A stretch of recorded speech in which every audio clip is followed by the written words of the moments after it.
Hey guys, hope everyone is doing well and everyone is blessed. I know it's been a while, but I was getting ready for bed and I wanted to talk about Esther, Queen Esther.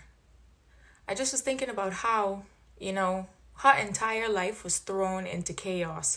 She was a girl who, when you read about her in the Bible, she seemed to be like a really humble, nice, obedient niece to her uncle Mordecai, right?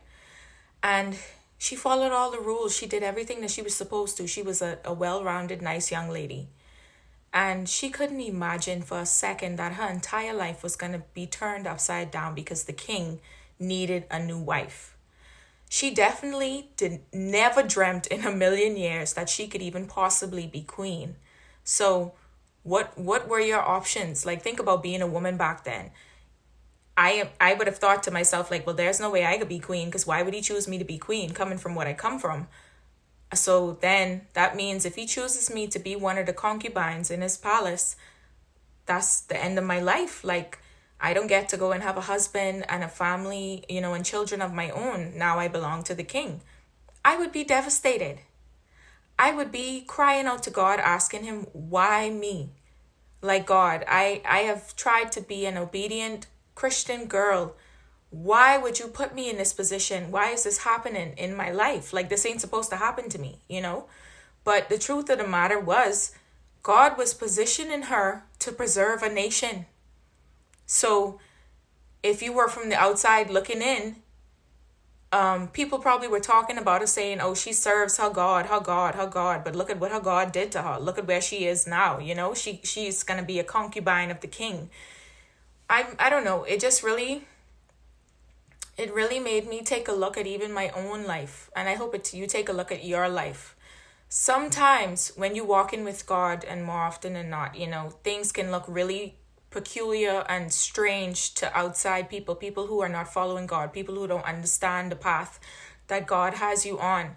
But I want you to know that even when it looks like chaos, remember that God has a purpose and a plan for your life. And if you are doing your best to walk it out with him, to walk in obedience and in relationship with him, he is going to use you to preserve a nation. Excuse me. God will use you to preserve a nation. And when I say that, I mean that every person that is born and God has given a purpose to, you are going to affect people. There are people in this earth that you are supposed to affect, because that is who God cares about the most. God cares about people.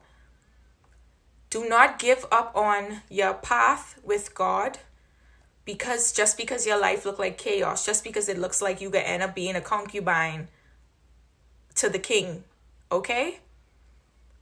Trust God, have faith, and know that he has purpose for your life. And no matter how the chips are falling, no matter what is going on, God is going to bring resolve to that situation.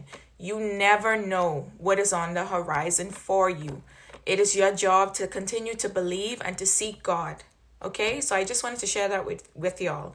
And I bless y'all and I praise God for everybody that has been subscribing to this channel. It blows my mind daily as I get new subscribers. So thank you all for subscribing. You're helping me to grow, and I really, really appreciate that. And I just bless each and every one of you. God bless you. Bye.